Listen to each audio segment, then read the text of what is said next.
Welcome to the Industrial Talk Podcast with Scott McKenzie.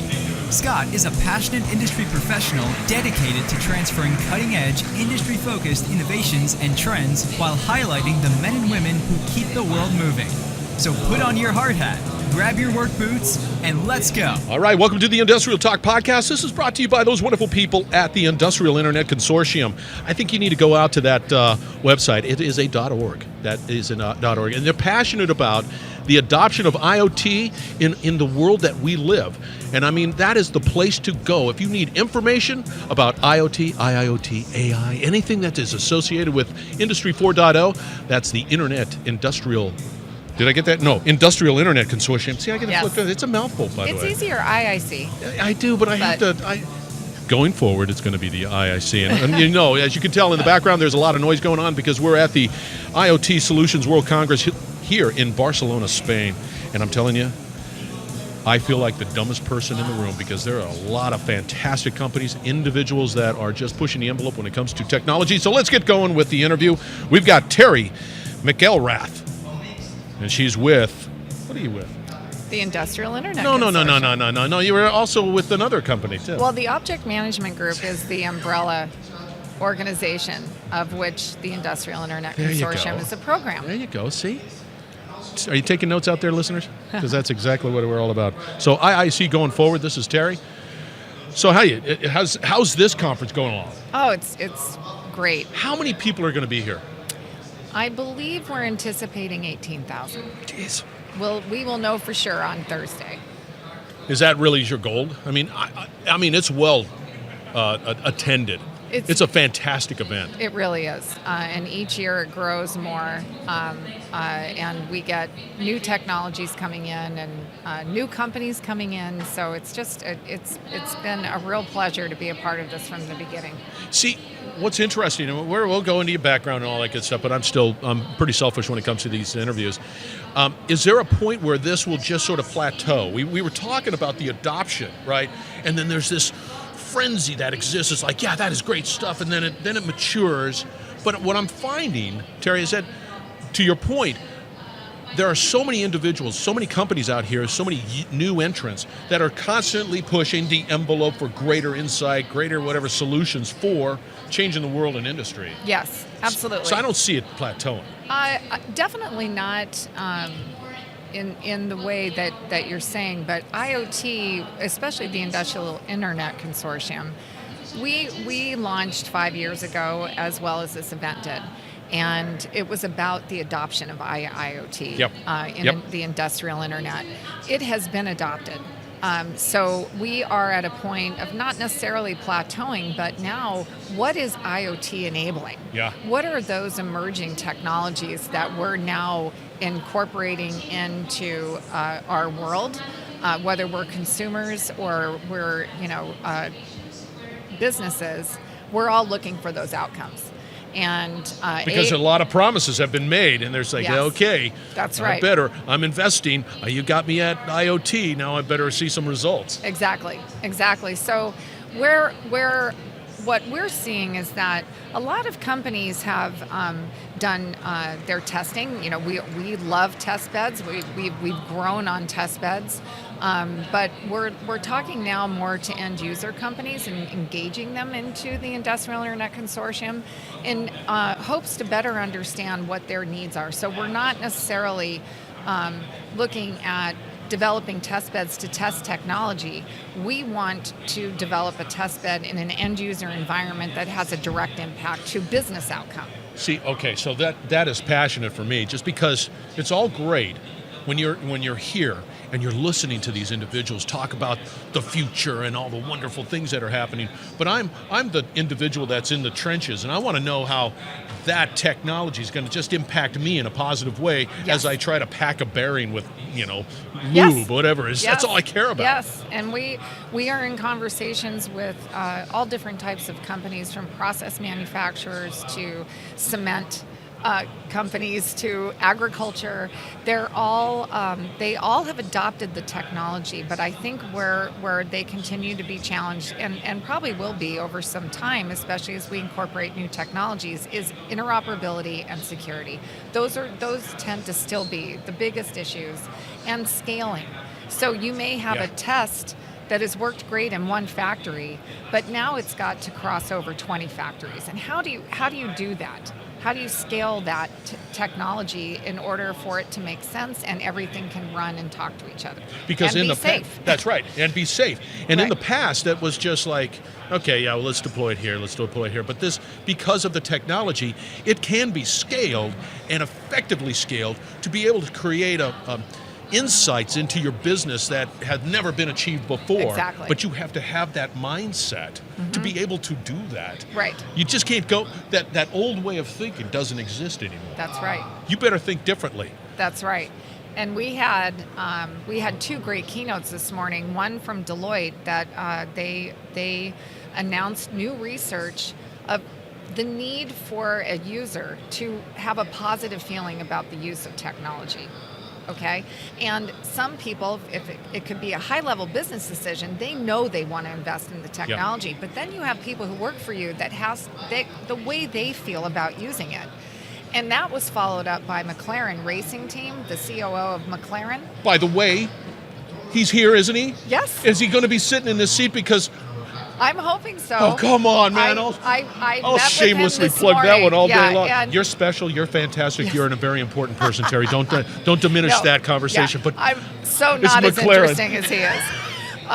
But followed up by him talking about they can build the greatest car, but the driver has to feel good about how they're driving. Isn't that interesting? Yes, and so they got to a point of building a car that was almost too easy to drive. They had to make the shifting. The driver needed to feel the change in the gear. Isn't that interesting? So it's technology is amazing, but the human adaptation of it is really important as we move forward. And you can almost overuse it in different ways. Isn't that interesting? And you don't want to get ahead of yourself.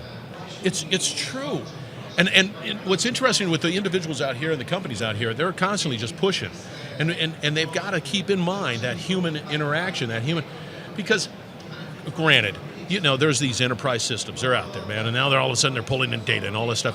If I don't have the ability to be able to access that data in a very frictionless way, Yes. I'm not going to, it all falls apart. I don't care. I'm not going to see it, and I'm not going to use it. Right. But then there's that balance. Right. Like, I want to have some sort of, feel like success. Right. Well, and I think that's where people are. A lot of companies have a lot of data, and they need to decipher how they're getting it, where it's stored. Do they need it all? Do they compute at the edge? Do they store it all in the cloud? What needs to happen for their business? Every one is different. Every single one, and it's all that. It's all data noise too. So. Data. Oh, that's important. That's not. Right. And being able to say, get rid of that noise and bring me the stuff that means something so that I can make, important decisions. Yes. It never ends. No, it doesn't end. So with your future hat on, where do you see it going? Because well, see, this podcast is going to be through, we're just going to stick something on and we're just going to think through it and it's all going to be recorded eventually. Well, and I'll tell you, coming out of this keynote, again, with McLaren, they're a perfect example of a company where he said, if we were really thinking in 10 to 15 years, we're still going to make the bulk of our revenue from selling sports cars, I think we'd be complacent. Because that is so it's brilliant. It's You're very right. different. So they are actually utilizing their technology and applying it in the healthcare industry, which is very interesting. That is so true, but you're absolutely right. If you think you're going to rest on your laurels and you think, okay, I'm going to be doing cars for the rest of my life, you're not, because the technology has it can be applied to other things with you don't even know. These younger adults today the percentages are growing of not owning cars. They don't see that as an asset or really important to them. It's true. It's a service. Until they drive a McLaren, then all of a sudden they and realize there you it's go. like, oh, I need That's why one I of said, these. if anyone has a chance, I think it's McLaren. It does. I want to drive one. I might not think that cars are important, but that McLaren is important to me. Yes, yeah. But that, really, I know a lot of young adults that they don't drive. They don't. And they don't own cars. So It's like the Uber, and it's that disrupting type. Like all of a sudden with Uber, it's like, oh, now I can get. Oh, all right, I'm done. I'm going Exactly. around. By the way, I'm using that one app that you told me about. Oh yeah, good. And it works. Well, he's the one who got it for us. So he got it. And it's like, Yeah. all right, man. Yeah. So Yeah. we're a rock star. Yeah. Okay, so let's talk a little bit about the IIC real quick, because I Okay. want to make sure, because you're bringing up some interesting points. And let's say I'm a business owner or a manufacturer or whatever it might be. And if you're not in IoT, listeners, if you're not in IoT and if you're not dipping your toe or figuring it out, you need to, because it's going to impact your life in some way, shape, or form, whether you like it or not. Bottom line. Yep. Probably already is. It probably is, and you don't even know it. You're too busy trying to drive a McLaren, which I would really like to do. Anyway, what makes IIC so spectacular from the service that is provided is that I can go there, Yes. and I can figure something out. I Yeah. can say, gosh, I'm interested in this IoT stuff, but where do I go? Let me Google IoT, and then there's a gazillion things. What fascinates me about the services and the solutions provided at IIC is that you can trust. Yes. I mean, you guys ferret It's that a neutral stuff platform out. It as is well. a neutral platform, and you vet that information. So some of the interviews, Sandy, Yes. She's fantastic. she's fantastic. Yeah. And so she has that vision in mind. Yes. So they create solutions or information that helps you. Right. And it's one of That's the things we've always amazing. said. You may have one expert, but we have them all in our ecosystem. That's so true. you can have access to multiple experts in whether it's a horizontal technology need Yeah. in security or interoperability or even to vertical need. So you're not alone. No. I mean, you don't have to try to figure this out yourself and go and search, articles. You can go to IIC and then you can go from there. Not just there. I got to talk to somebody. Boom, you can talk to somebody. Yeah. I Absolutely. mean, you can continue and make the best possible decision you possibly can, and lay it all out. Yeah, and we are developing more and more leadership councils and end user industries where we're hearing their needs and their requirements Yeah. and feeding that into our working groups Right. so that we have more purposeful work that we're churning out Right. that have direct impact to industries. So this is what's interesting. Do you find? I mean, I'm always fascinated by the tech that's out here and how these people think. And then when you talk to them, it's really interesting. I was like, that's the problem. Oh, we're going to be doing. But it really gets down to leadership. Yes. It gets down to that human adoption, that human understanding. And do you find that there's a disconnect between the people, the decision makers? Let's say it really is an executive level type of decision to say, It is. let's go down this, and leadership. Yeah, so we find, it's the IT/OT, right? So you have information Yes. to operations. And those roles are changing, whether you're a CIO or a COO. It's not one person that owns a budget. It's not one person that's making a decision. Typically, there's some hot molecule that's pushing it up somewhere, right? And sometimes it's on both sides. That's cool. Sometimes you have COOs making technology investments, Yeah. and sometimes it's the CIO who's making the technology investment. So, especially at IIC, I oversee all the business development. So we need to understand those pain points across everywhere. I like that. What are you challenged with I like that. operationally? What are you challenged with on an information technology need? And see, what's interesting, you bring up a good point. If you're not solving a problem, if you don't understand that problem statement, whatever it might be, Right. you're missing the boat. That's and right. And what I find sometimes is that these some of these technology solutions, they're into their tech, but they forget the problem. And that's where the real transformation occurs. If you understand that problem and you create a solution behind it, Yes. okay, you're Right. changing the world. And I think that's what we're trying to get closer to by engaging more end users into our ecosystem, is to understand how can we be more purposeful in our work and the work that we are developing, the white papers we're publishing, the requirements for standards that come out of our organization, so that it is more focused on those vertical end users. But that's come with time. Oh, and yes. This is what It had to have. Yeah, that's right. This is the bold component of what you guys are doing. You recognize through IIC, okay, there's something in this IoT world, something there. Yeah. So let's create an organization that it caters to that. You didn't go into it saying, okay, let's try to find that problem statement that customer might have off in the future. And so that just brings We about... never could have done that. You could never do that. No. But all of these test beds that have taken place, Yeah. right?